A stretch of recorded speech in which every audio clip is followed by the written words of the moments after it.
Welcome to the Tipping Point Show. I'm Jimmy Evans. I'm very excited today to have Bill Koenig joining me. I've mentioned his book, Eye to Eye, on the show many times, and we're going to be talking about it today. Bill is a journalist, and he served as a White House correspondent in 2001 and 2002. He has a news service called Koenig World Watch Daily. His website has constantly updated stories from a large variety of news sources and can be found at watch.org. I read it daily for world news from a biblical end times perspective. Bill, it's an honor to have you joining me today. Thank you, Jimmy. My pleasure. Well, I just have a lot of admiration for your work, and you are a journalist. Watch.org, I look at it every day, and just because if it's on your site, I know it's good. Thank you. And you have on there a really good end times perspective of what's important and what's going on. Your book, Eye to Eye. Now, this is the book here. Now, the subtitle, Facing the Consequences of Dividing Israel. Okay. So the first time I saw this book and I began to read it, I was dumbfounded because I'm an end times guy. I've kept up with the end times forever. I had no idea that there were this many events that had happened in the United States as a direct result of our foreign policy toward Israel. Why don't you talk about that just a minute? Well, Jimmy, from having served at the White House for 20 years, had the benefit of being there for a lot of activities having to do with the state of Israel, and especially right after I moved to D.C., left Dallas to move to D.C. right after George W. Bush took office. And I continued to notice that when we would have meetings with the Israeli leaders or the Palestinian officials, we would have something major happen in the United States the same day or within 24 hours. And myself and David Dolan and a few other people had watched this. John McTernan had written something about it. And so we started connecting the dots and had the opportunity in early 2001 to write Israel, the Blessing or the Curse. It's out of print. This book, Eye to Eye, took over for where I left off there. And I was amazed just through the research from what I'd seen and what I saw previous to that. 1991, October 1991, George Bush's father is in Madrid, Spain, calling on Israel to give back land they obtained in the Six-Day War. And at the very time he's at a podium in Madrid, Spain, calling for this, the perfect storm was sending 30-foot waves into his home in Kennebunkport, Maine. It wasn't the next day or a week later. It was at that moment he was calling on Israel to give up their covenant land. So I even warned President George W. Bush right after I became a White House correspondent for an incredible period of time and a very biblically important period of time. I warned him, don't touch the land, in 2 letters. And then 9/11 happened. And what happened, Jimmy, 17 days before 9/11, George Bush was working with Crown Prince Abdullah of Saudi Arabia on what was going to be the most comprehensive address ever given to the UN in September. And on 9/10, the work was done. It was going to call for the division of Jerusalem, the fulfillment of the UN resolutions 242, 338, and 2 states. Something his dad or Bill Clinton would never have done. Never have done that. But 9/10, the work was completed. Prince Bandar from Saudi Arabia, who had worked actively on the peace deal, was celebrating in his mansion in McLean, Virginia. And then he woke up the next day to the horrific incidents of 9/11, the World Trade Center and the Pentagon. And one other thing here, Jimmy, the Lord reminded me that he did not produce the evil of 9/11, but he didn't stop them. That's right. Well, and Jonathan Cahn, who we've had on the show here many times, he just says, God takes down your defenses.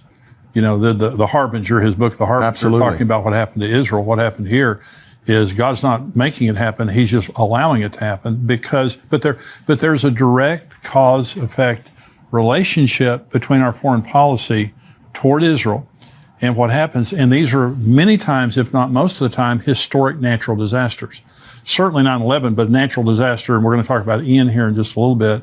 When you talk about, 30-foot waves at Kennebunkport while he's making the speech, and it was a freak storm. Totally. And that's why it was called the perfect storm, because you had a bunch of things that had to happen that produced the perfect storm. And rather than going from west to east, it was going from east to west, which is totally an unusual event, meteorological event, and that's why it was coined the word perfect storm. So in your book, you have, 120-something? 126. 126 specific examples. And I encourage anybody, if you're a skeptic, get the book. You won't be a skeptic anymore. You can't make this stuff up. This was in the news. Give some other examples of the cause and effect of foreign policy toward Israel and natural disasters in America. Well, I think one event that everybody remembers is Katrina. It was on the front page of the newspapers in Washington for 34 straight days, whether it was the Washington Post, Washington Times, or the Baltimore Sun. This event was so enormous.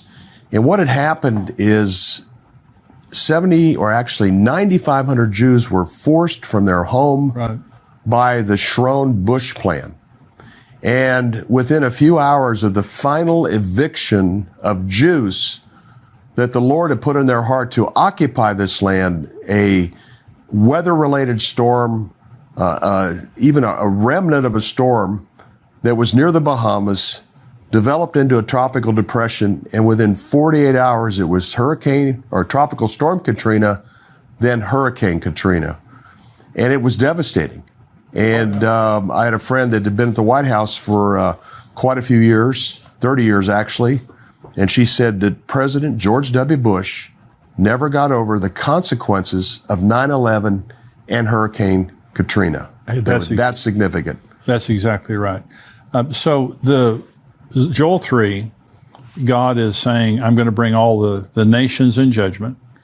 And talking about the Valley of Jehoshaphat, it's talking about the Battle of Armageddon. And it says, because they've scattered my people among the nations and they've divided up my land.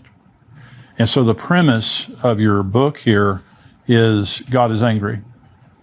God is angry with the United States, not necessarily our viewers, not necessarily you and me, but when we elect presidents, especially in this case presidents, when we elect people whose foreign policy toward Israel allows for the division of the land, allows for the two-state solution. Now, this is true today with our president and the prime minister, the current prime minister of Israel, Lapid. And so let's just get political here for just a minute. Not Democrat, Republican, but helping people to understand the consequences of how they vote. So Israel, if you're walking into a voting booth, the foreign policy is a big issue with you, right?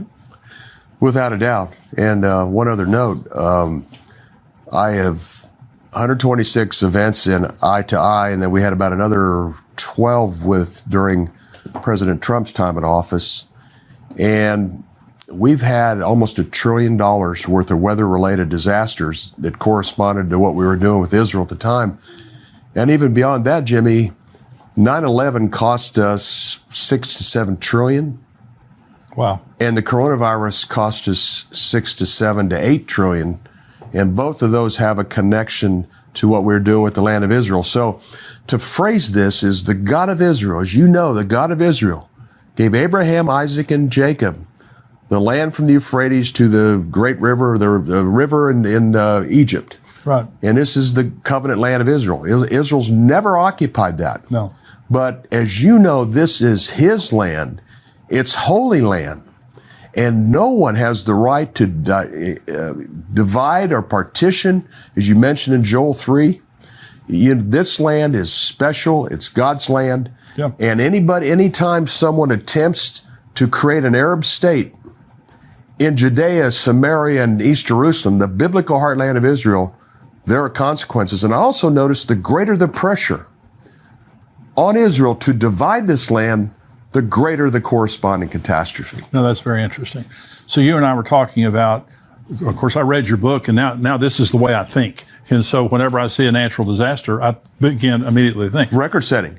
Setting. Okay, right. So there was a couple of years ago, I believe it was in December, a series of tornadoes, the longest tornado in American history. Went through 4 states, and it ended up in Kentucky, did historic damage. At the exact same time, the Biden administration was trying to force the Jews to stop building settlements in East Jerusalem. And we also know through President Biden's recent trip to Jerusalem, he went to East Jerusalem, would not allow Israelis to go with him. He openly declared he's for a two-state solution and for giving East Jerusalem to the Arabs. And so, again, we're going to talk about Ian here in just a minute, but we're seeing historic natural disasters happening still in America directly related to the foreign policy of America. And I might add, Jimmy, because a lot of your audience is very appreciative of all the things that President Trump did for our country and also for Israel. Right. And I had the opportunity recently to interview Ambassador Friedman in Israel, and I mentioned we've never had a more pro-Israel administration. No. Mike Pence, Mike Pompeo, Nikki Haley, John Bolton stood for Israel at the International Criminal Courts. Friedman, a biblical scholar that can speak Hebrew, that knows the Tanakh or the Old Testament quite well. Oh. And I mentioned that President Trump did more for Israel than all our presidents combined. Yeah. He moved the embassy to Jerusalem when others promised that. He got out of the Iran nuclear deal. He acknowledged Israel's sovereign right to the Golan Heights, which is critical, as you know, for their defense. Yeah. Secretary of State Pompeo said the settlements are not illegal in Judea and Samaria according to the San Remo Agreement of 1920. Wow. Defending Israel at the International Criminal Courts. We'd never had an administration like this. And we tried. We did a lot to try to persuade President Trump not to get involved with the land, to divide the land. Hurricane Harvey was his first supernatural disaster. It hit Houston, or hit the southern part of Texas very strong in Houston. And I thought, well, what was happening at that time? And I found out that Jared Kushner, really the architect of the Trump-Israel plan, Sure. He was in Qatar. He was in Jeddah, Saudi Arabia. He was in Abu Dhabi, United Arab Emirates. He was meeting with Egyptians or Jordanians on what Israel was going to agree to in order of having the deal of the century. And then Hurricane Harvey developed out of a remnant down in the Gulf. So was there a part of what he was trying to do that would take the land away? Oh, absolutely. He was trying to get the Arabs to go along with his plan, which was going to call on Israel to give up 70 to 80% of Judea and Samaria. Right. The biblical heartland of Israel. So absolutely, because it was not obvious. I had to dig through Arab press, and I did a lot of reading. I go, this storm, has to have been something that was taking place with Israel's land at the time of this Hurricane Harvey, because it was such an unusual storm, developed out of a remnant, similar to Katrina. It just kind of developed. Yeah. It wasn't from the Caribbean or off the west coast of Africa. It was very unique. And then I found that out, and we lobbied hard. You know, President Trump, don't do it, don't get involved, don't push, and we pushed hard. But there was also others that were within the Christian community that were excited about the Kushner-Trump peace plan. Well, and Jared Kushner had a huge amount of influence on Trump in that area, enormous in that arena. Absolutely. So you quote Zechariah on your website, watch.org.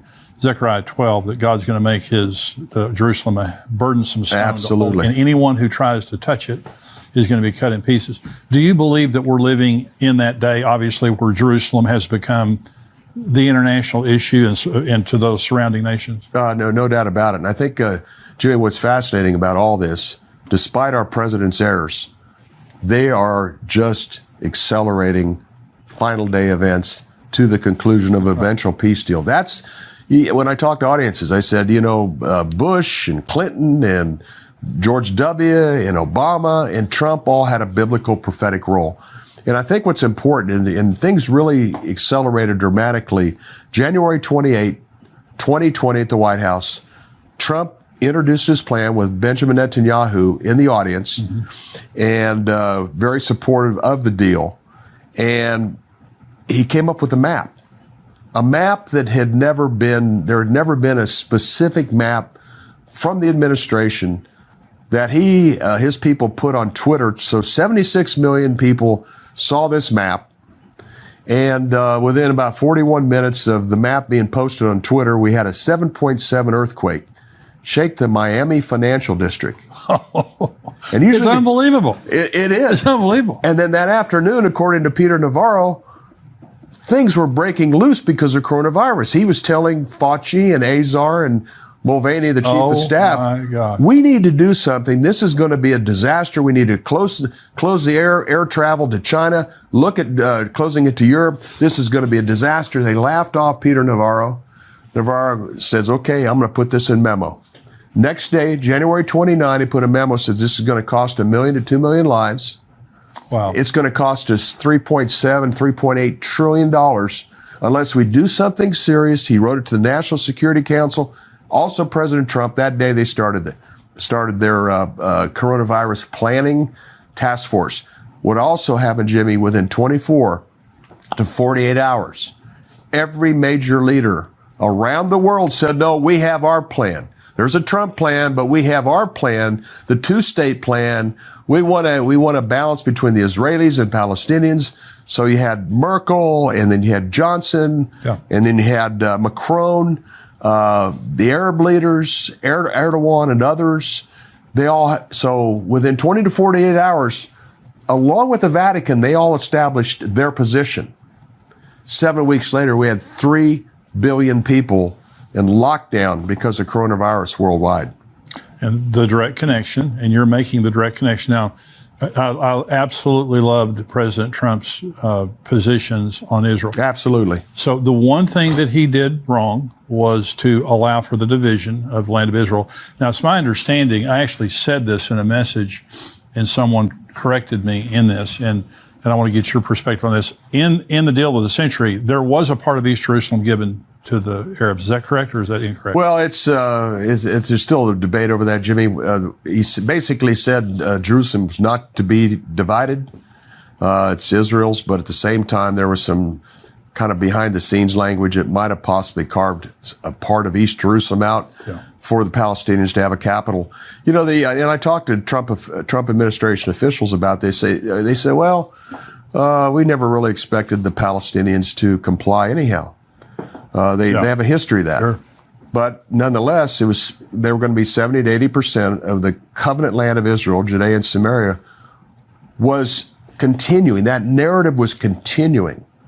And it continued the two-state narrative, even all the way up to the Abraham Accords of the summer, leading up to the September 15, 2020 signing of the Abraham Accords. That was the narrative.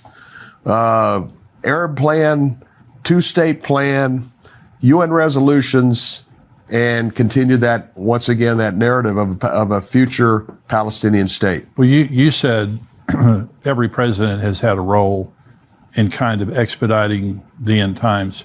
And people ask me, because Biden, policy-wise, he's a disaster, and related to Israel, related to, transsexuality, all the stuff that his administration has been trying to promote. But someone asked me, why on earth would the Lord allow President Biden to be elected? Because he had to allow it. It had happened. Well, first of all, we're a democracy. I know we're a constitutional republic, but we elect presidents that way. And I believe that he is expediting end times events very quickly, not in a good way. No, absolutely. Yeah. A couple things here, Jimmy. Coronavirus led to vote by mail. And there's always been vulnerability to vote by mail. Right. I followed the election 2020 and thereafter, even to this day, on the way out here, I'm still following it closely. I believe there was things that happened that affected the outcome of that election. There was 3-4 states that were only 10 to 12,000 vote difference. Right. That was our concern, that there was going to be fraud.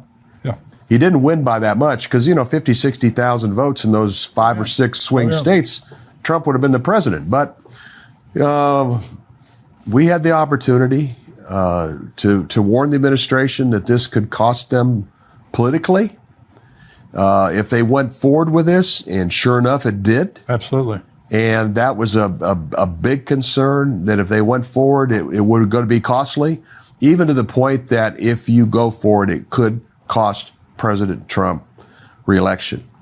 And there's no doubt it had an effect.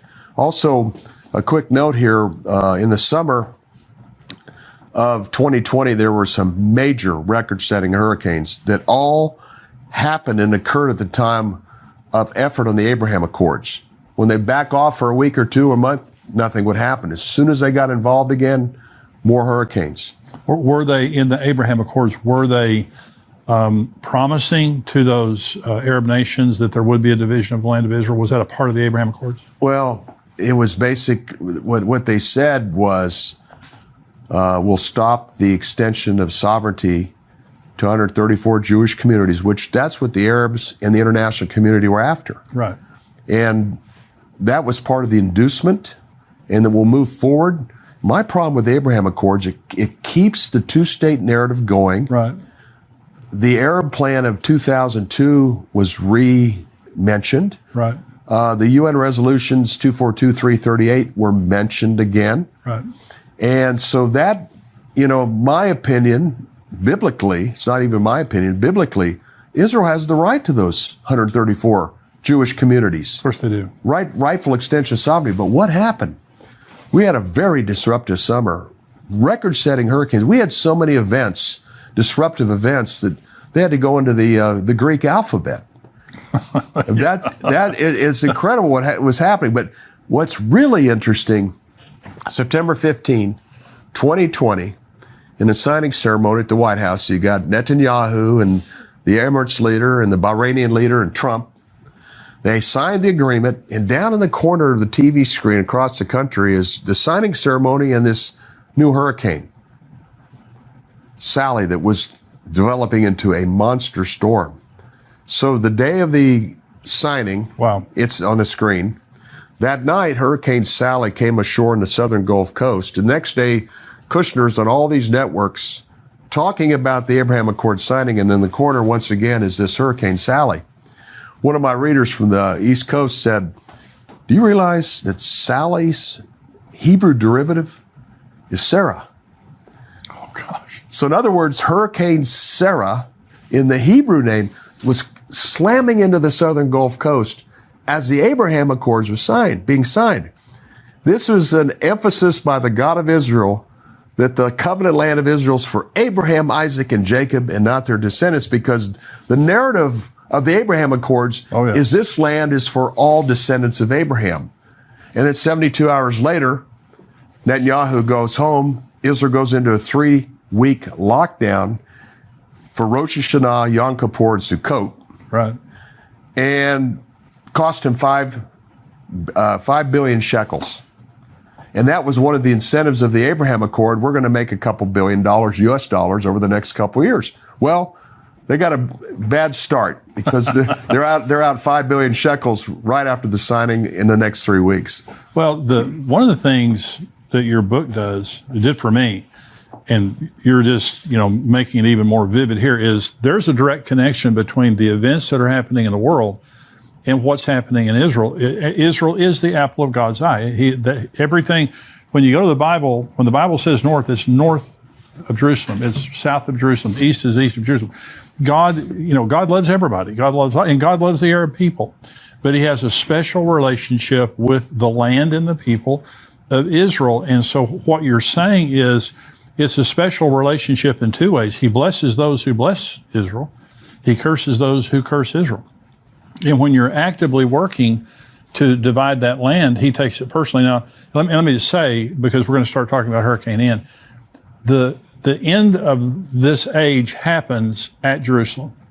According to Zechariah, according to Revelation, the last scene of this age is the entire world gathers against Jerusalem. If it were not for the United States, the United Nations would have already tried to impose the two-state Absolutely. solution. Yeah. Absolutely. So only well, of course, now with President Biden, but you also have Lapid kind of on board.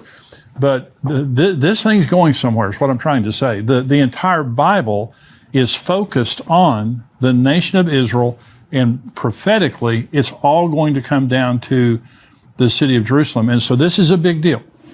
So Hurricane Ian, and we are very aware, and Bill and I have talked about this, of all the suffering and the damage that's going on in Florida right now. It's horrific, and our hearts are with every person, our prayers with every person right now who has suffered or has relatives or loved ones that are suffering because of this. So nothing that we're saying we want to say in any way that's insensitive to what has taken place. But I want to say this at this time.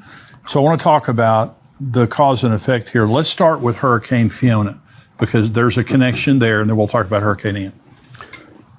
September 14th, Biden's Middle East envoy, one of his top envoys, is in the Middle East re-establishing, or not even re-establishing, but reconfirming Biden's total support of the two-state plan. This is September 14. Within a few hours, Tropical Depression 7 formed. This storm became Fiona. Fiona developed, produced a tremendous amount of rain, sat in Puerto Rico and moved on.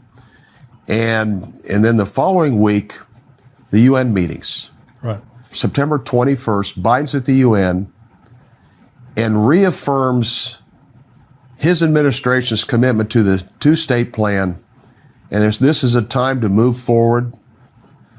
The next day, Lapid is at the UN and talks about his full support of the two-state plan. Israeli prime ministers don't do that at the UN. Right. And you could hear a collective fury within Israel in the political circles. The fact that Lapid, who'd been influenced by Biden to do this at the UN, and then later that afternoon, Biden congratulated Lapid for his statement about the two-state plan, and then Canada's Trudeau sent out a tweet fully supporting Lapid's comments about two-state. Fiona was working its way into the Atlantic. Some people thought it would hit Bermuda, but right after Trudeau made those statements, it made a north-northwest turn and ended up hitting Canada the next day, the most intense Atlantic storm in the history of Canada, 24 hours after Trudeau complimented Lapid on making his decision. And this is a statement we've made consistently during this interview, and that is historic. These are historic catastrophes. Key. These are the biggest, Jimmy, these are the biggest events. I mean, the 126 events in eye-to-eye and the 14 after, these are record-setting events. These are the biggest in U.S. history. And that's what's so key. And I noticed the greater the pressure on Israel to comply, the greater the corresponding catastrophe in America. So, and you're a journalist, and this is why I love your information, is because as a journalist, you observe what's happening and report on it. Start seeing the patterns. You're not a preacher. You're not trying to, take the Bible and, manipulate the facts. These are things that have happened that all the world sees. Okay. The only difference is they don't make the connection related to Israel. So you believe that the United Nations preceded Ian, the formation of Ian. Yeah, between Biden and Lapid's comments, and then Biden's full support to the public of Lapid's comments, early September 23rd, around 5 a.m. in the morning, Tropical Depression 9 forms. This becomes Ian, and it's never the catastrophe or never the event, the weather-related event, whether it's tornado outbreaks, earthquakes, or hurricanes. It's always an event first, like what Biden did, Lapid did, and then the tropical depression forms. Right after. Well, Hurricane Harvey, when it hit, and I have a lot of friends down in that area, and it was just horrific. One of the churches that we're good friends with there, flooded the church, just all the area there. God isn't against Florida. God isn't against Texas. God isn't against Louisiana, or all the places where these events happen. God is against an administration that is elected popularly, but is against an administration trying to put pressure on Israel to divide up the land. And so when you see the historic nature, the horrific, you're talking about the trillions of dollars that these things have cost, you're getting an idea of how angry God is. God's very angry with these, not the people, the individuals of Florida or Texas or anywhere. He's furious at the spirit that is behind these events, because it's anti-Semitism. It is against the Jews having their homeland and having it peacefully, right? That's exactly right. The biblical heartland of Israel. and I re-emphasize that the God of Israel gave the land to Abraham, Isaac, and Jacob and their descendants to occupy. That's right. And he gave the Arab and the Middle East countries a tremendous amount of land. Oh, yeah. And a tremendous amount of natural resources, oil, natural gas. He blessed them enormously. Yeah. But there's this obsession, not only with the Middle East Arab leaders and Shiite and Sunnis, the international community. But that's the beauty of this is, why does a country the size of New Jersey Right. and a city of Jerusalem receive the kind of international attention it receives all the time? And it's remarkable how God has done that. And you mentioned Zechariah 12:3, Jerusalem will become a burdensome stone. Yeah. Every Middle East leader right now, and every leader of the world, is in favor of dividing the city of Jerusalem. Yeah. And there's enormous consequences. Is there any other capital in the world where there's any serious discussion of dividing Moscow or dividing Tehran or dividing anywhere else? Only Jerusalem. And the Arabs were not interested in Israel, the land of, back then, Palestine. They weren't interested until Israel was interested. And then everybody starts acting like it's something really valuable. It was a wasteland when Israel came back. Absolutely. And now, every time I go back, we're going back again in December, every time I go back, it's more beautiful all the time. The Jewish control part. Incredible. It's incredible. So, Bill, watch.org is one way that people, and I really do encourage you to look at his website regularly, because it's just full of really important news. I like the way your website's formatted, because it's simple, but it just gives you really great headlines there. Is there any other way that people need to contact you, or just at watch.org? Yeah, watch.org. And also we're developing a site, reach1billion.com. The site is in place. And the purpose of that is we have 1 billion people worldwide that attend replacement theology churches. Yes, they do. That's 100 million in America. Protestants and Catholics have no understanding of the biblical significance of the days we're living in the state of Israel. And then at watch.org, every Friday I put out a weekly summary of world news that's biblically relevant. It's a subscription. And the key is and it's difficult to keep it to 18 to 20 pages, as you can relate to, Jimmy, but it's just kind of a summary of what's happening Israel, Middle East, biblically related. And then also we focus a lot on domestic issues in the United States that affect us as Christians. Well, thank you, Bill, for being with me. I want you to come back now. Okay? Look forward to it. Because I know that everybody that's watching this. This is amazing. And, Bible prophecy is empirical. It's measurable. It's tangible. It's not some esoteric type of thing that kind of, you get weird and you kind of have to make it up.